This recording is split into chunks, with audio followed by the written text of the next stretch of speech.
ओम नमः शिवाय। स्वागत है आप सभी का मेरे राधे कृष्ण ब्रजधाम यूट्यूब चैनल पर। आज मैं आपको सोमवार की व्रत कथा सुना रहा हूँ। सोमवार के व्रत कितने करने चाहिए, उद्यापन कब किया जाता है, पूजा विधि क्या है, ये संपूर्ण जानकारी आपको इस वीडियो के माध्यम से प्राप्त होगी।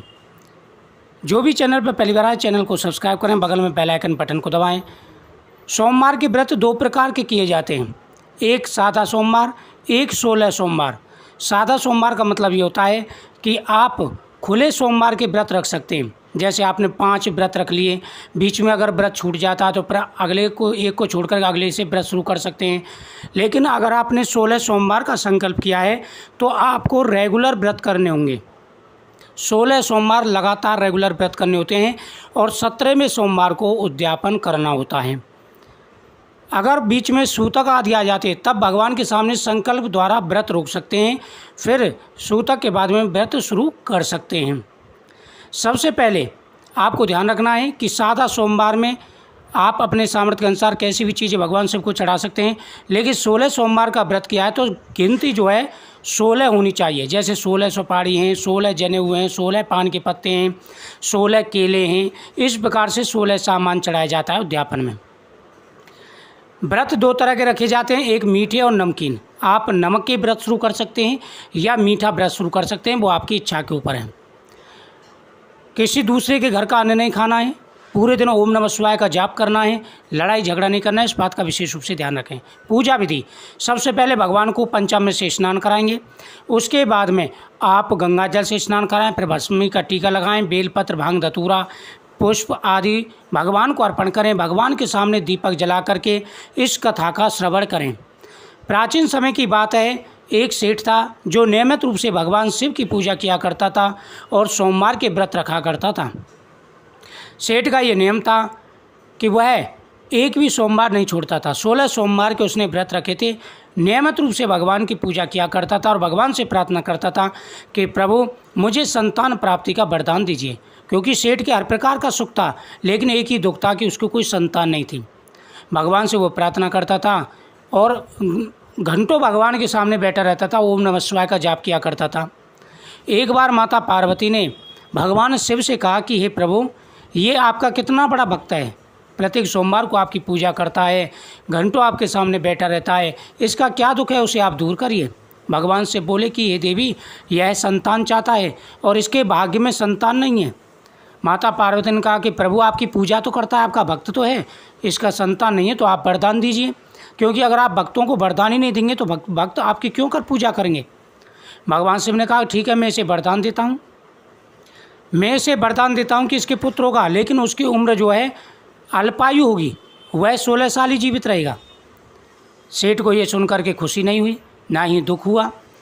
उन्होंने कहा कि जैसा प्रभु ने वरदान दिया है ठीक है, समय आने पर उसके एक सुंदर लड़का हुआ। लेकिन सेठ को सभी लोग खुशी मनाने लगे, लेकिन सेठ को ज़्यादा खुशी नहीं हुई, क्योंकि उसे पता था जब 15वां साल लगा तो उसने अपने साले को बुला करके कहा कि देखो मेरे बेटे को काशी जी पढ़ने ले जाओ, अपने भांजे को काशी जी पढ़ाने के लिए ले जाओ और रास्ते में यज्ञ अनुष्ठान करते जाना, दान पुण्य करते जाना।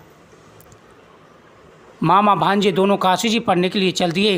रास्ते में एक नगर पड़ता है, वहाँ नगर में वो रुके।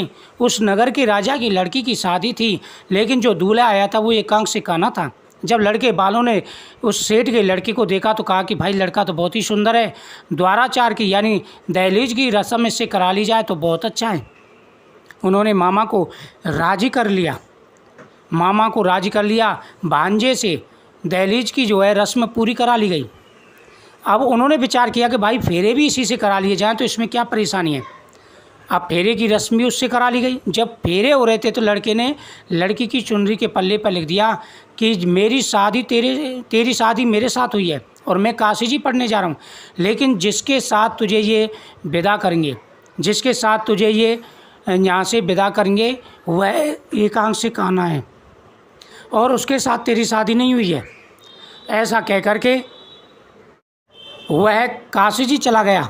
जब लड़की ने सुबह के समय चुनरी पर लिखे हुए उन वाक्यों को पढ़ा तो उसने अपने पिता से कहा कि पिताजी आप किसके साथ मुझे विदा कर रहे हैं, ये तो मेरा दूल्हा है ही नहीं है, जिसके साथ मेरी शादी हुई है वो तो काशी जी पढ़ने गया है।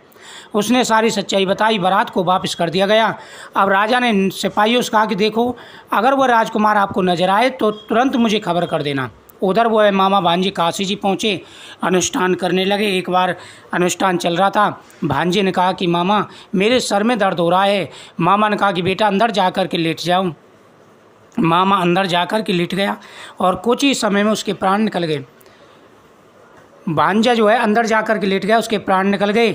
मामा ने देखा कि भाई काफ़ी समय हो गया है लेकिन भांजा अभी तक नहीं आया।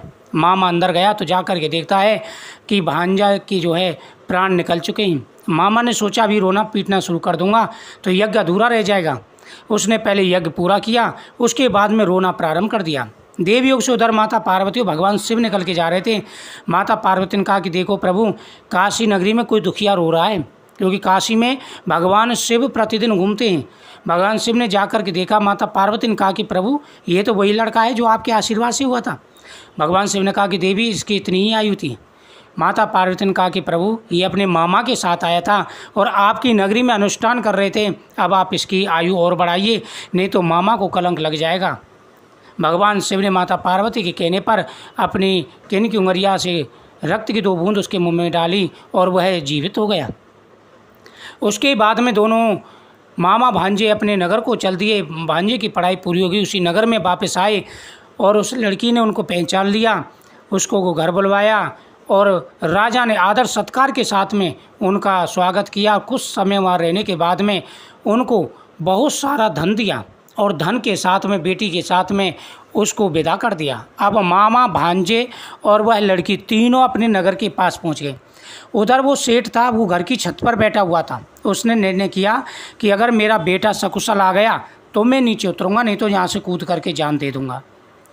अब उसके साले ने आवाज़ लगाई कि जीजाजी आप नीचे आ जाइए, आपका बेटा आ गया है। उसको विश्वास नहीं हुआ। उन्होंने कहा जब हमारे बेटे की आयु पूरी हो गई है तो वो कहाँ से आ सकता है।